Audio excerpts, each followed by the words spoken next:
নীরার শ্বাস আটকে যেতে লাগলো। শিশিরের চোখ রক্তবর্ণ হয়ে উঠেছে, কিন্তু সে হাতে বাঁধন আগলা করল না, বরং আরো শক্ত করে চেপে ধরল। নিজের সম্মান তো আগেই অন্য পুরুষদের কাছে বিলিয়ে দিয়েছিলি, তারপরে এই নোংরা মুখ নিয়ে আমাকে ভালোবাসার কথা বলতে আসিস? তোর কি মনে হয় আমি কিছুই জানি না? সেদিন কলেজে মিষ্টিকে ধাক্কা দিয়ে পুকুর থেকে ফেলে দিয়ে মারার চেষ্টা করেছিলি তুই। নিরাক্ষম দম নিতে পারছে না, তার মুখ নীলচে হয়ে উঠছে।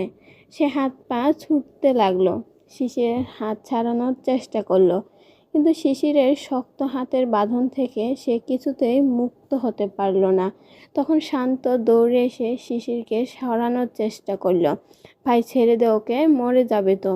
ওকে আমি মেরেই ফেলবো ভাইয়া, জারকের বাচ্চা আমার কলিজায় হাত দিয়েছে, ওকে আমি জ্যান্ত কবর দিয়ে ছাড়বো। শান্ত কোনোভাবে নীরাকে শিশিরের হাত থেকে ছাড়িয়ে নিতে সক্ষম হলো। নীরা মুক্ত হতেই মেঝেতে বসে পড়ল, বুক ফুলে উঠেছে, সে দম নিতে পারছে না। কয়েক মুহূর্ত ধরে কাশতে লাগলো, যেন গলা ছিঁড়ে যাবে।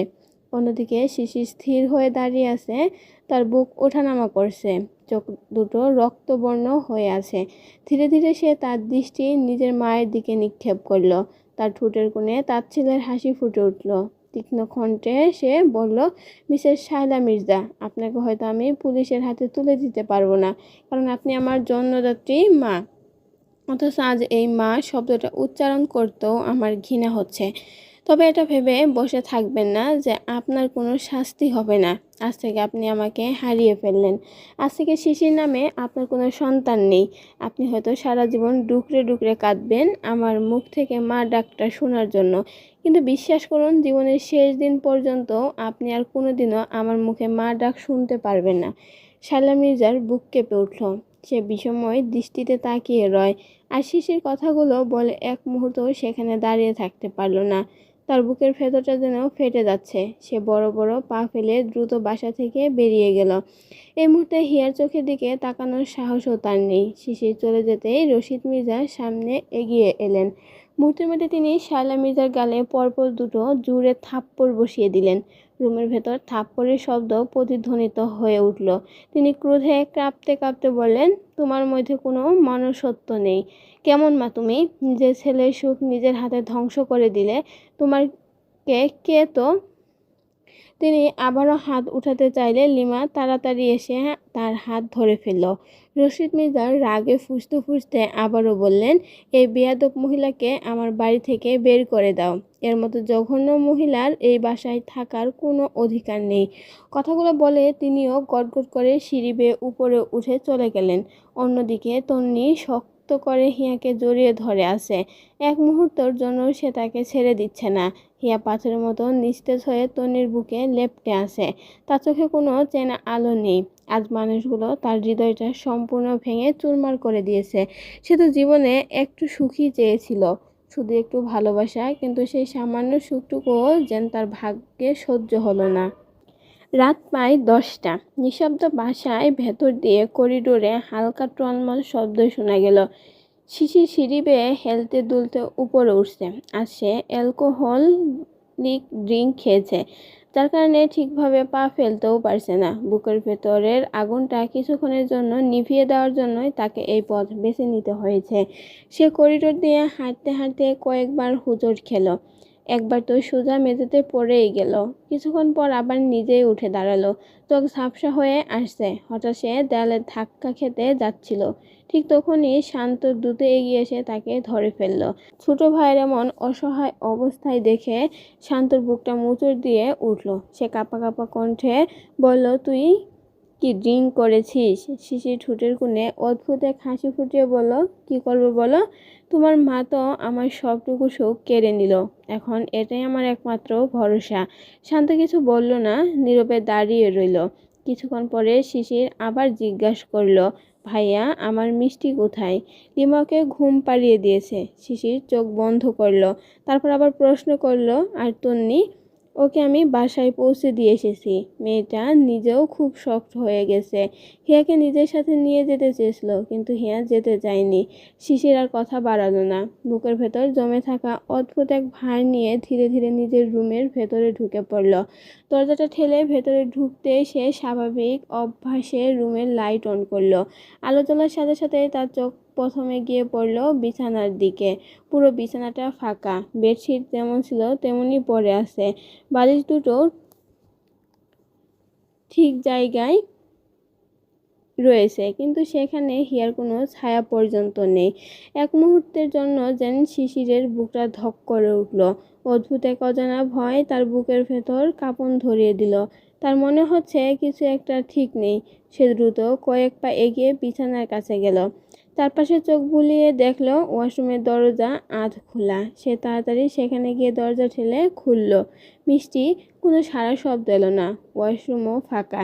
শিশির বুকের ভেতরটা ধীরে ধীরে অস্থির হয়ে উঠতে লাগলো।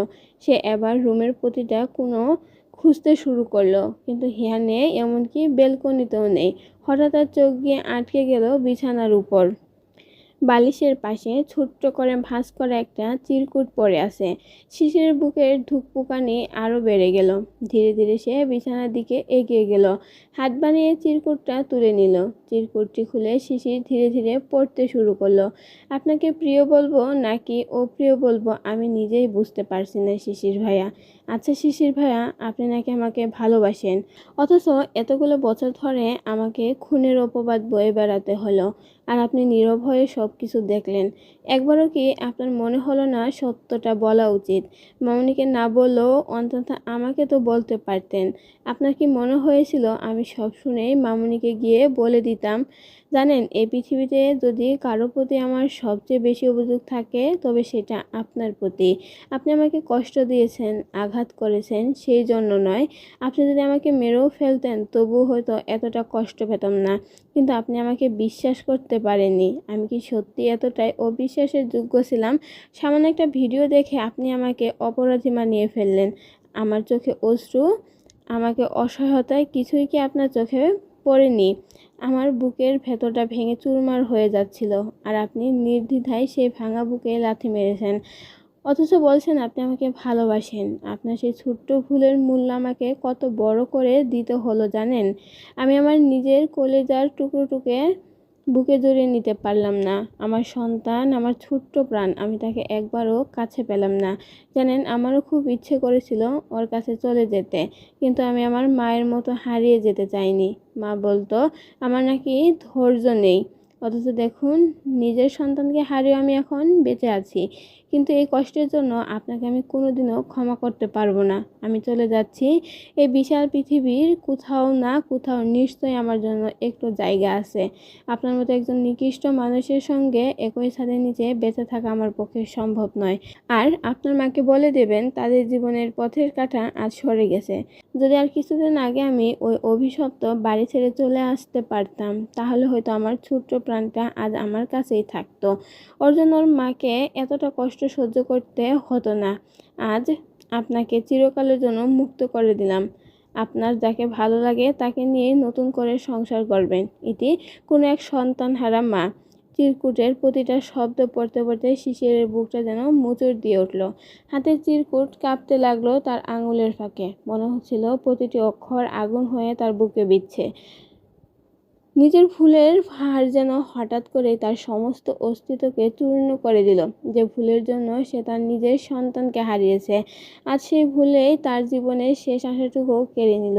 হিয়ার শূন্য বিছানার দিকে তাকিয়ে শিশির পাথর হয়ে দাঁড়িয়ে রইল। হঠাৎ করে সে বিকট চিৎকার দিয়ে উঠল, আর সেই চিৎকার শব্দ পুরো রুম জুড়ে প্রতিধ্বনিত হতে লাগলো। যেন বুক ফাটায় সে আর্তনাদ দেয়াল ভেদ করে বেরিয়ে যেতে চাইছে। দরজা ঠেলে শান্ত আর লিমা হুড়মুড় করে রুমে ঢুকে পড়ল।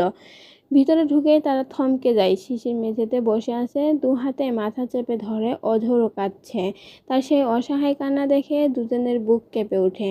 শান্তার এক মুহূর্ত দেরি না করে দৌড়ে গিয়ে শিশিরকে শক্ত করে জড়িয়ে ধরে, কিন্তু শিশির যেন সব বাঁধ ভেঙে ফেলেছে। সে নিজের বড় ভাইকে আঁকড়ে ধরে ফুপিয়ে ফুপিয়ে কাঁদতে থাকে। কাঁপা কাঁপা গলায় বলতে থাকে, ভাইয়া আমার ফুলের মতো আমার মিষ্টি আমাকে একা করে দিয়ে চলে গেল। ভাইয়া তুমি বলো না আমি মিষ্টিকে ছাড়া কিভাবে বাঁচবো? তুমি আমার মিষ্টিটাকে এনে দাও না ভাইয়া, আমার দম বন্ধ হয়ে আসছে, প্লিজ এনে দাও ওকে। মিষ্টি শুধু নিজের কষ্টটাই দেখলো, ওকে একবারও বুঝতে পারলো না আমারও কষ্ট হচ্ছে। আমি বাবা হয়ে নিজের সন্তানকেও রক্ষা করতে পারলাম না। এই অপরাধবোধটা আমার ভিতর থেকে কুরে কুরে খাচ্ছে ভাইয়া। আমার কষ্টটা কাকে বলবো? দাও না ভাইয়া, আমার মিষ্টিকে এনে দাও। শিশিরের কথা শুনে শান্ত একদম নিস্তুপ হয়ে যায়। তার নিজের গলাও যেন শুকিয়ে গেছে। সে কোনো কথা খুঁজে পায় না ভাইকে সান্ত্বনা দেওয়ার জন্য। মেঝেতে পড়ে থাকা চিরকুটটা তুলে নেয় শান্ত। ধীরে ধীরে সেটা খুলে পড়ে। কয়েক মুহূর্তেই মধ্যেই তার মুখের রং পাল্টে যায়। চিরকুটের প্রতিটা শব্দ যেন তার বুকেও ছুরির মতো বিঁধছে। সে স্তব্ধ হয়ে যায়। মাথার ভেতর একটাই প্রশ্ন ঘুরপাক খেতে থাকে, হিয়া কোথায় গেল? সে হিয়াকে কিভাবে খুঁজে পাবে? এদিকে শিশির ডুকরে ডুকরে কাঁদতে থাকে। ও ভাইয়া তুমি কথা বলছো না কেন? আমার মিষ্টি চাই, তুমি কেন বুঝতে পারছো না? আমার বেঁচে থাকার জন্য হলেও মিষ্টি চাই। মিষ্টি, এ মিষ্টি, তুই কেন আমাকে একা করে চলে গেলি? আমারও কষ্ট হয়, তুই বুঝিস না। এমন স্বার্থপর কিভাবে হলি তুই? আমাকে নিঃস্ব করে চলে গেলি। আমি পারবো না তোকে ছাড়া বাঁচতে। লিমা অসহায় চোখে পুরো দৃশ্যটা দেখছে, তার মাথায় কিছুই ঢুকছে না। সে তো সারাক্ষণ ড্রয়িং রুমেই ছিল, তাহলে হিয়া কিভাবে বের হলো? হঠাৎ তার চোখ যায় বেলকনির দিকে, চলে যায়। পরের মুহূর্তে সে অবাক হয়ে যায়। বেলকনির গ্রিলে শাড়ি শক্ত করে বাঁধা, সেই শাড়ির এক অংশ নিচের দিকে ঝুলে আছে। সবকিছু বুঝতে তার আর সময় লাগে না। সম্ভবত এই পথ দিয়ে হিয়া নিচে নেমে গেছে। এই দৃশ্য দেখে শিশির আর এক মুহূর্ত স্থির থাকা সম্ভব হয় না। সে কোনো রকম উঠে দাঁড়ায়, এক মুহূর্ত দেরি না করে দরজার দিকে পা বাড়ায়। তার একটাই লক্ষ্য, যেভাবে হোক তাকে তার মিষ্টিকে খুঁজে বের করতেই হবে। শান্ত দ্রুত তার পিছনে নেয়, কারণ সে বুঝতে পারছে শিশির এখন আর নিজের মধ্যে নেই। এই অবস্থায় যদি সে নিজে গাড়ি চালায় তাহলে হিতে বিপরীত হতে পারে। শিশির বড় বড় পা ফেলে সদর দরজা দিয়ে বেরিয়ে যেতে থাকে।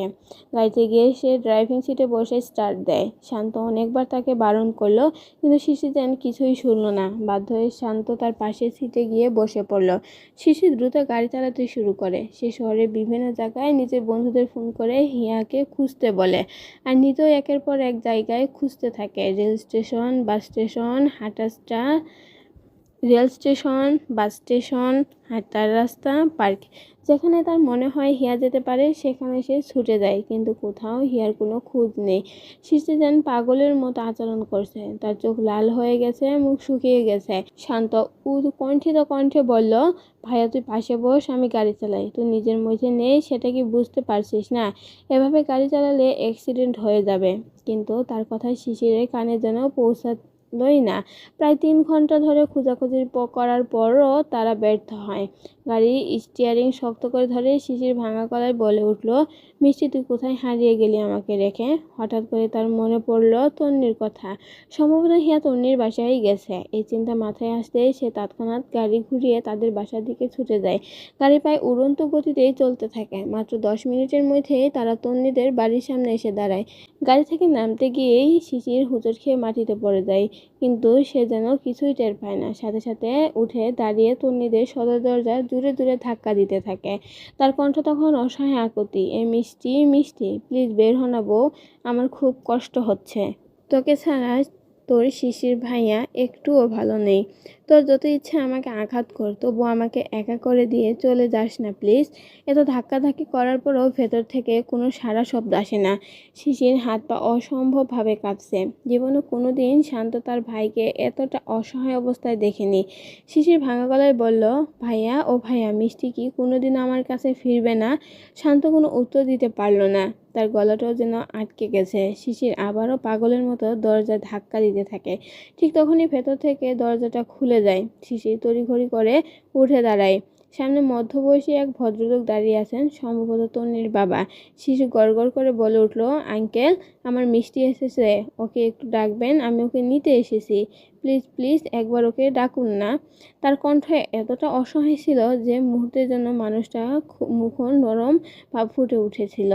কিন্তু হঠাৎ বজ্রপাতের মতো পেছন থেকে একটি কণ্ঠ ভেসে এলো, আপনার মিষ্টি মরে গেছে, যাকে আপনি আর আপনার মা তিলে তিলে শেষ করে দিয়েছিলেন। এখন আবার তার খোঁজ করছেন কেন? আর রাত বিরেতে কোনো ভদ্র ঘরের ছেলেরা এভাবে দরজায় ধাক্কা দেয় না। আপনি এখন যেতে পারেন। শিশির ধীরে ধীরে মাথা তুলে তাকায়। তনি তাদের দিকে এগিয়ে আসছে, চোখ দুটো লাল হয়ে আছে, মুখে তীব্র রাগের ছাপ। দেখেই বোঝা যাচ্ছে সে প্রচণ্ড ক্ষুব্ধ। শিশির এক পা এগিয়ে যেতে চাইলে তন্নি হাত তুলে থামিয়ে দেয়।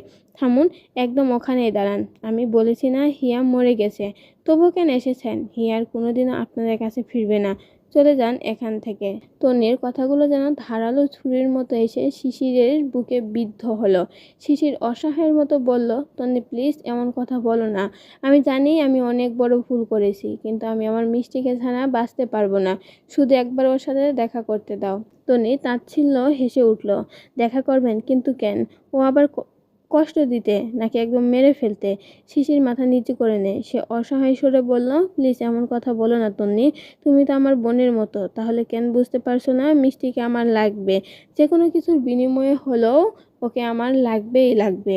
তন্নির মুখ আরো কঠিন হয়ে উঠল। সে ঠান্ডা সুরে বলল, ও কোনো পণ্য নয় যে কোনো কিছুর বিনিময়ে কিনে নেবেন। আর এবার আসুন তো প্লিজ। মাঝরাতে আপনার কথা শুনতে আমার বিরক্ত লাগছে। শিশির ছলছল চোখে তার দিকে তাকিয়ে রইল। সেই দৃষ্টি ছিল অসহায়তা, অনুশোচনা। সে কাঁপা কাঁপা গলায় আবারও বলল, ওকে আসতে বলো না তন্নি। মিষ্টিকে আমি এক নজর দেখতে চাই, শুধু একবার। প্লিজ ওকে আসতে বলো। কিন্তু তন্নি আর এক মুহূর্ত দাঁড়ালো না। সে ঠাস করে শিশিরের মুখের উপর দরজা বন্ধ করে দিল। দরজা বন্ধ হওয়ার শব্দ যেন শিশিরের বুকের ভেতর গিয়ে আঘাত করল। যে ফেল ফেল করে বন্ধ দরজার দিকে তাকিয়ে রইল। তার মনে একটাই প্রশ্ন ঘুরপাক খেতে লাগলো, একটা মানুষকে কতটা কষ্ট দিলে তার সবচেয়ে কাছের মানুষরাও তাকে এভাবে ঘৃণা করতে শুরু করে। ধীরে ধীরে শিশির দেয়ালের সাথে হেলান দিয়ে বসে পড়ল। মাথাটা নিচু হয়ে গেল। কিছুক্ষণ পর সে শান্তকে উদ্দেশ্য করে বলল, ভাইয়া তুমি বাসায় চলে যাও। আমি আর ওই বাড়িতে ফিরবো না। মিষ্টিকে নিয়ে ফ্ল্যাটে উঠবো। শান্ত অবাক হয় তার দিকে তাকালো। কিন্তু এরপরও কিন্তু বলছো তুমি? আমি আর চাই না আমার মিষ্টি আর কোনো কষ্ট পাক। যদি ওকে ওখান থেকে নিয়ে যেতে অনেক কষ্ট হবে, তবুও ওকে আমি নিয়েই ছাড়বো। নিতে আগ পর্যন্ত ওকে আমি একা ছাড়বো না। তার গলায় ছিল অদ্ভুত এক দৃঢ়তা। শান্ত কিছুক্ষণ চুপ করে দাঁড়িয়ে রইল। তারপর ধীরে ধীরে এসে শিশিরের পাশে বসে পড়ল। সে জানে এই অবস্থায় শিশিরকে একা ছেড়ে যাওয়া ঠিক হবে না। রাত গভীর হয়ে গেছে, চারপাশে নীরবতা নেমে এসেছে। রাস্তার লাইটের হলুদ আলো পড়ে আছে ফাঁকা গলির উপর। আর সেই নীরব রাতের মাঝেই দুই ভাই চুপচাপ বসে আছে একটা বন্ধ দরজার সামনে। একজন অপেক্ষা করছে তার ভালোবাসার মানুষটার জন্য, আরেকজন অপেক্ষা করছে কখন তার ভাইয়ের এই অসহ্য কষ্টটা একটু কমবে। দরজার ওপাশে হয়তো হিয়া ঘুমিয়ে আছে, অথবা জেগে জেগে কান্না করছে, কিন্তু দরজাটা আর খুলল না। রাতের শেষ প্রহর, চারপাশে গভীর নীরবতা। শীতের ঠান্ডা বাতাস যেন নিঃশব্দে সবকিছু ছুঁয়ে যাচ্ছে।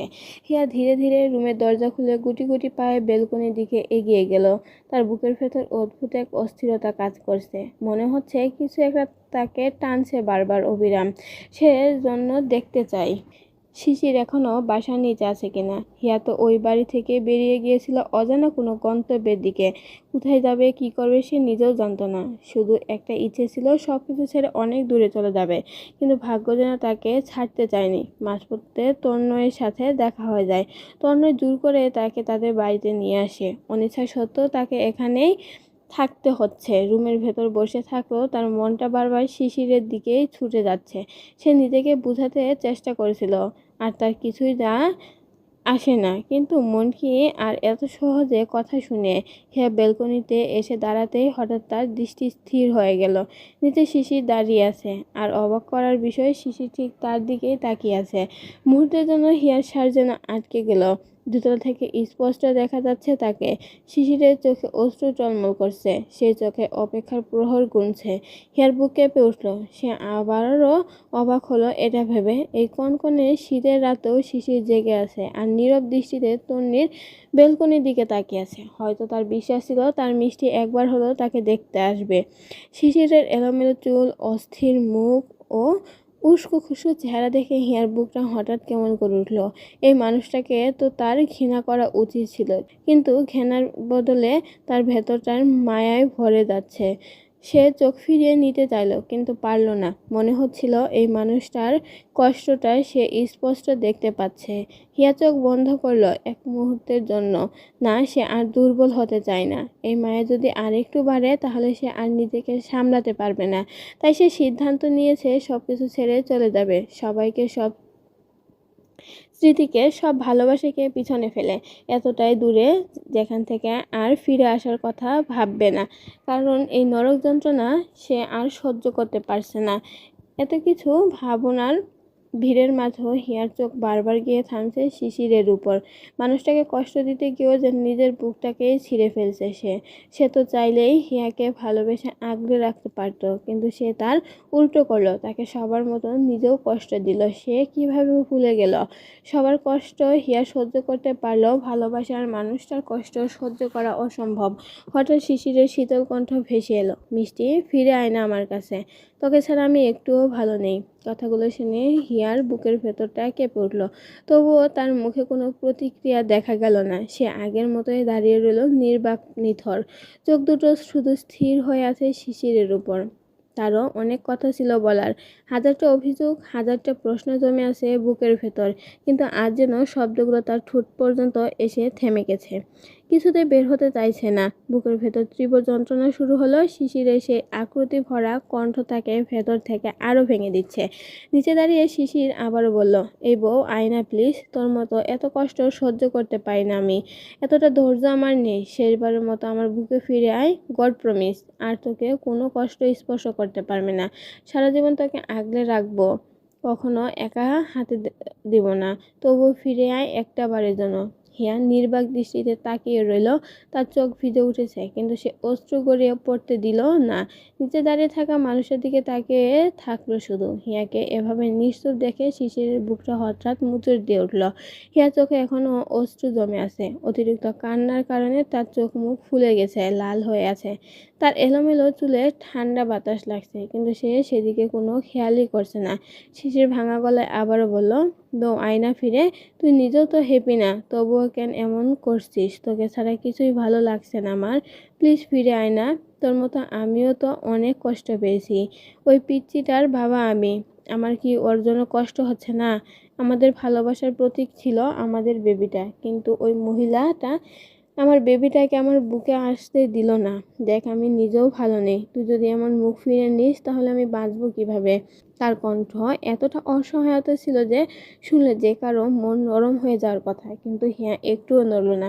সে চুপচাপ দাঁড়িয়ে রইল কয়েক সেকেন্ড, তারপর ধীরে ধীরে ঘুরে দাঁড়ালো। শিশির আতঙ্কিত হয়ে উঠল, মিষ্টি, একবার আমার কথাটা শুন। কিন্তু হিয়ার পিছনে তাকালো না। সে নিঃশব্দে নিজের রুমের ভেতর ঢুকে দরজা বন্ধ করে দিল। দরজা বন্ধ হওয়ার শব্দে যেন শিশির বুকের ভেতরে ধাক্কা দিয়ে লাগলো। সে কিছুক্ষণ স্থির হয়ে দাঁড়িয়ে রইল, তারপর হঠাৎ করে যেন তার সমস্ত শরীর শক্তি শেষ হয়ে গেল। ধপ করে মাটিতে বসে পড়ল সে। তার বুক থেকে বেরিয়ে এলো অসহ্য এক হাহাকার। দূরে দাঁড়িয়ে সবকিছু দেখছিল তার বড় ভাই। সে এতক্ষণ কিছুই বলেনি, শুধু নির্বাক দৃষ্টিতে ছোট ভাইয়ের ভেঙে পড়া অবস্থা দেখছিল। শেষ পর্যন্ত আর স্থির থাকতে পারল না। ধীরে ধীরে এগিয়ে এসে শিশিরের সামনে হাঁটু গেড়ে বসে পড়ল। মুখোমুখি হতেই শিশির হঠাৎ দুহাত বাড়িয়ে তাকে শক্ত করে জড়িয়ে ধরল, যেন সেই অলিঙ্গনের ভেতরে একটু আশ্রয় খুঁজছে। কাঁপতে কাঁপতে বলল, ভাইয়া, দেখলে তুমি? তোমার মায়ের জন্য আমার লাইফটা শেষ হয়ে গেল। আমার একমাত্র সন্তানকে হারিয়ে আমি নিঃস্ব হয়ে গেছি, আর এখন আমার বউটাকেও হারালাম। তুমি বলো ভাইয়া, আমি কিভাবে থাকবো ওদের ছাড়া? তার চোখ দিয়ে অঝোর অশ্রু ঝরতে শুরু করলো। জানো মিষ্টি, ভাবছে সব কিছুর জন্য আমি দায়ী। আমি ওকে কিভাবে বোঝাবো আমি কিছুই করিনি? হ্যাঁ, আমার দোষ আছে, কিন্তু সেটা আমি আমার বোনকে হারাতে চাইনি বলে চুপ ছিলাম। আমি যদি জানতাম এর পরিমাণ এত ভয়ঙ্কর হবে তাহলে আমি সত্যিই সব বলে দিতাম। এমনকি বিদেশেও যেতাম না। একবার বিদেশে গিয়ে শুধু মিষ্টিকে হারিয়েছিলাম, কিন্তু এখন আমি আমার সন্তান আর মিষ্টি দুজনকেই হারালাম। ভাইয়া, তোমার মা এটা কেন করলো? আমার সন্তান তো তার নিজের নাতি কিংবা নাতনি হতো। তার কি একটুও কষ্ট হলো না? সবাই নিজেদের সুখ খুঁজে পেল, কিন্তু আমি পেলাম না কেন? আমার বুক ফাটার যন্ত্রণা কেউ দেখছে না ভাইয়া? আমার সন্তানটা যদি বেঁচে থাকতো আজ হয়তো মিহির মতো বড় হতো। আমাকে বাবা বাবা বলে ডাকতো, আমার কাছে এসে হাজারটা আবদার করতো। কিন্তু ওই নিষ্ঠুর মহিলার জন্য আমি সব হারালাম। আমার নিজের বলতে এখন আর কিছুই রইলো না। শিশিরের চোখ তখন শূন্য। সে আবার কাপা গলায় বলল, আমার মিষ্টি আমার সাথে একটা কথাও বলছে না ভাইয়া। আমার থেকে মুখ ফিরিয়ে নিয়েছে। আমি কি করে আমার নিজের সন্তানকে মারতে পারি? এটা কি ও বুঝলো না? ও ভাবছে ওর মায়ের মৃত্যু আমার জন্য হয়েছে। ও ভাবছে আমি সব জেনেও ওকে বলিনি। কিন্তু আমি ওকে কিভাবে বোঝাবো? আমি নিজেও তো আজ সকালেই সব জেনেছি। ফুপি শুধু আমার ফুপি ছিল না, উনি আমার আরেকটা বেস্ট ফ্রেন্ড ছিলেন। মিষ্টির জন্য আমি সবসময় ফুপির কাছে থাকতাম। ফুপির ছোট মেয়েটাকে বিয়ে করব বলে কত বায়না করতাম আমি। ফুপি তখন হেসে বলতো, বড় হ, তারপর দেখবো। আমি যদি সত্যি জানতাম ওই জঘন্য মহিলা আর তার বোন ফুপির উপর এমন অত্যাচার করতো, তাহলে আমি কখনোই বাসা থেকে বের হতাম না। শিশিরের কণ্ঠে ভাঙা ভাঙা হেঁচকি উঠে যাচ্ছিল। সে কেঁপে কেঁপে বলছিল, চোখে অশ্রু জমে গিয়েছিল, গলায় কাঁপুনি থামছিলেই না। ভাইয়া, তুমিও তো জানো ফুপির সাথে ওই মহিলা সবসময় ভালো ব্যবহার করতো আমাদের সামনে। আমরা কিভাবে বুঝতাম তার মন এতটা জঘন্য হতে পারে? শিশিরের একটি দীর্ঘশ্বাস ছাড়ল। তার শ্বাস যেন বুকের ভেতর আটকে ছিল। আমি ওই ফুপির গায়ে এক আঘাতের চিহ্ন দেখেছি। তখন জিজ্ঞাসা করছি, ফুপি তুমি আঘাত পেলে কেমন করে? কিন্তু ফুপি আমাকে কিছুই বলেনি। আমি বারবার জিজ্ঞাসা করছি, কিন্তু উনি শুধু বলতেন সব একদিন ঠিক হয়ে যাবে। আর দেখো আজ সব ধ্বংস হয়ে গেছে। শিশির কথার সাথে সাথে হেঁচকি দিয়ে কাঁদছিল। বুকের ভেতর যন্ত্রণা, হারানোর কষ্ট আর অপ্রকাশিত অভিমান একসাথে তাকে ভেঙে ফেলেছিল। তার বড় ভাই শান্ত চুপচাপ পাশে বসে দাঁড়িয়ে আছে, কেবল দেখছে। সে শুধু চুপচাপ দেখতে চায়, অন্তত শিশির একটু কেঁদে নিজের ভেতরটা শান্ত করুক। শিশিরের চোখের মাটির সঙ্গে মিশে যাচ্ছিল। হেঁচকি আর কান্নার সঙ্গে তার বুকের ভেতরটা ক্ষত ও যন্ত্রণা যেন শব্দহীন চিৎকার প্রকাশ্যে পাচ্ছিল। দেখতে দেখতে 3টা দীর্ঘদিন কেটে গেল, কিন্তু এই 3 দিন যেন শিশিরের জীবন 3টা বছরের মতো লম্বা হয়ে দাঁড়ালো। এই 3 দিন সে তন্বীদের বাসা থেকে এক মুহূর্তের জন্য কোথাও যায়নি। যেন তার সমস্ত পৃথিবী এখন এই বাড়ির সামনে এসে থেমে গেছে। চোখে মুখে ক্লান্তি, চেহারায় অবসাদ স্পর্শ। 3 দিন ধরে সে ঠিকমতো কিছুই খায়নি, শুধু মাঝে মাঝে একটু পানি খেয়ে নিজেকে টিকিয়ে রেখেছে। তার মন শুধু একটাই জিনিস চাইছে, হিয়াকে পাওয়া। কিন্তু সে ইচ্ছাটাও যেন তার জন্য খুব বেশি হয়ে গেছে।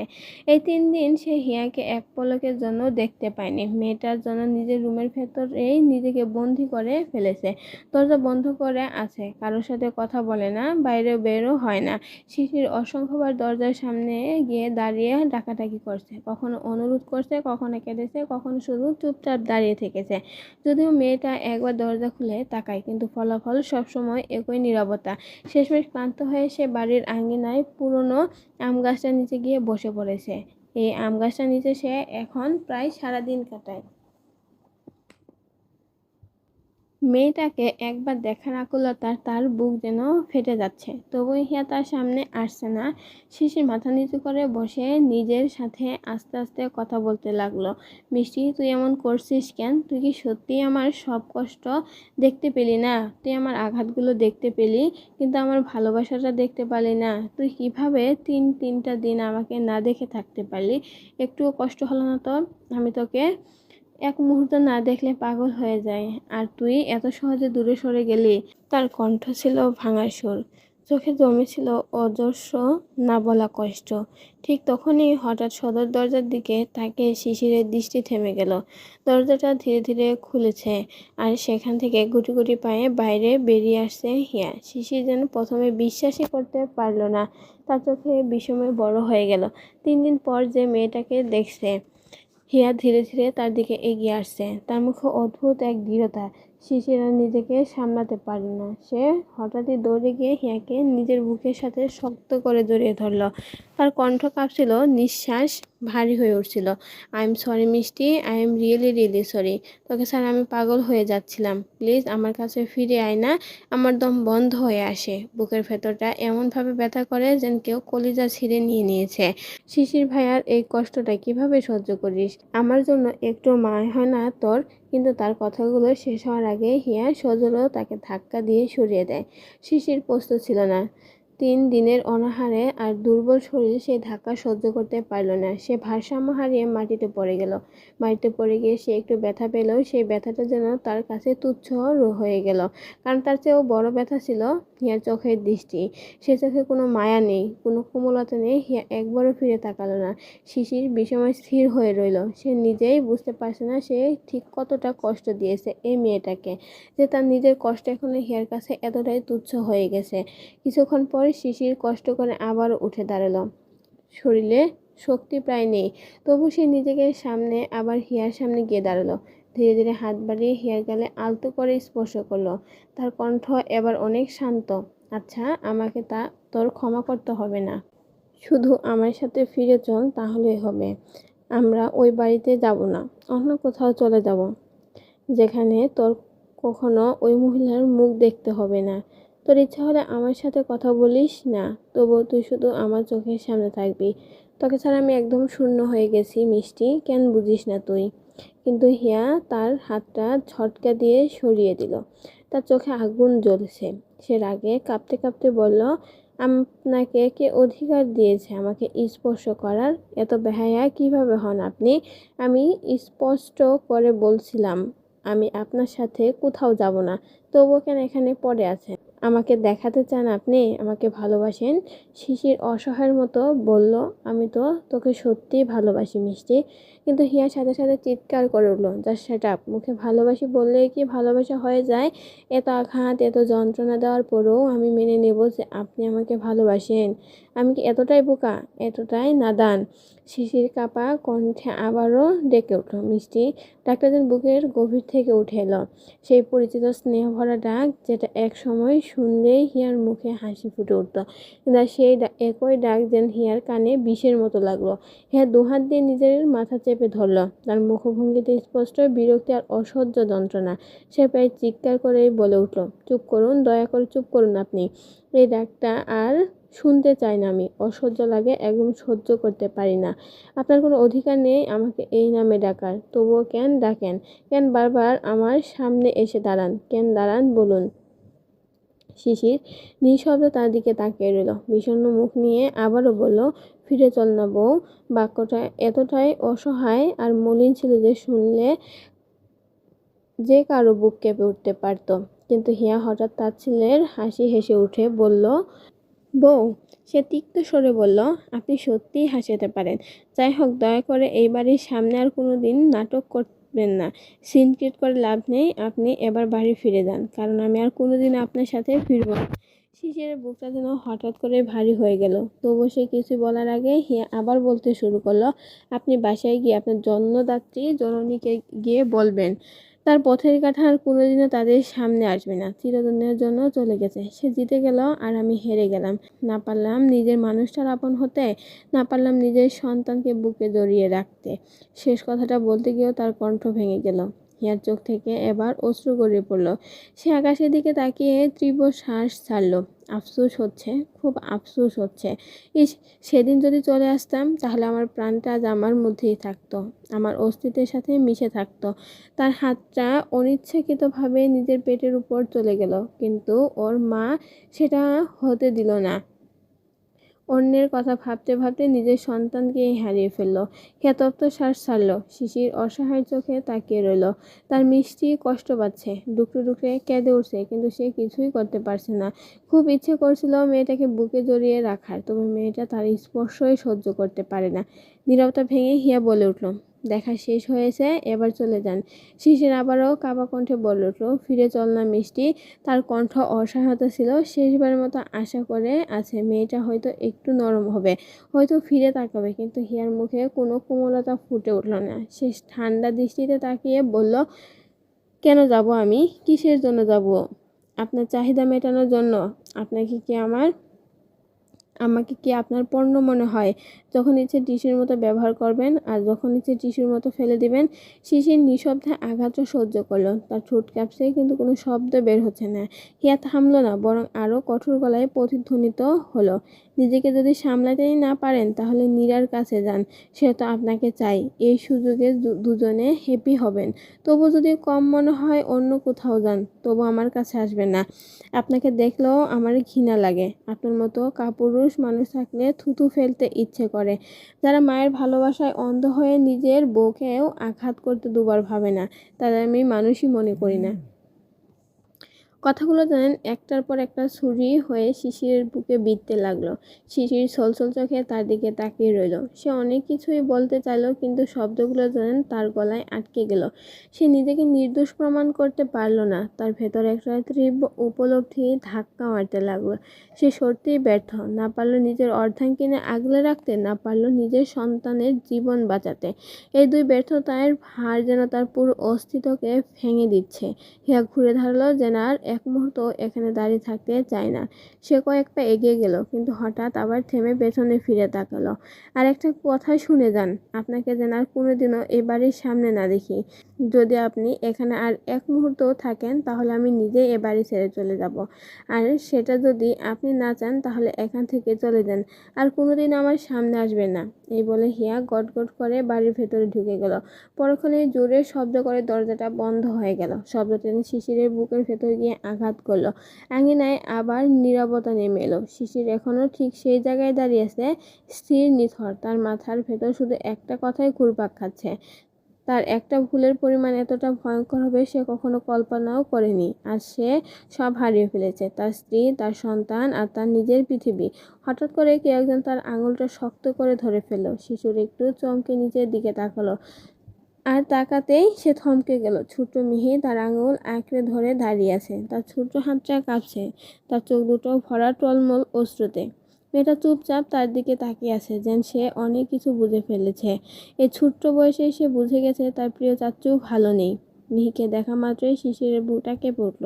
সে আর নিজেকে সামলাতে পারল না, হাঁটু গেড়ে মাটিতে বসে পড়ল। পরক্ষণে মিহি ঝাঁপিয়ে পড়ে তার গলা জড়িয়ে ধরল, আর সঙ্গে সঙ্গে সে ডুকরে কেঁদে উঠল। তার ছোট্ট বুকটা কাঁপছে, কান্নার শব্দে কণ্ঠ জড়িয়ে যাচ্ছে। আধো আধো কণ্ঠে সে বলল, চাচু তুমি বাসায় যাও না কেন? তুমি জানো না তোমাকে ছাড়া আমি থাকতে পারি না?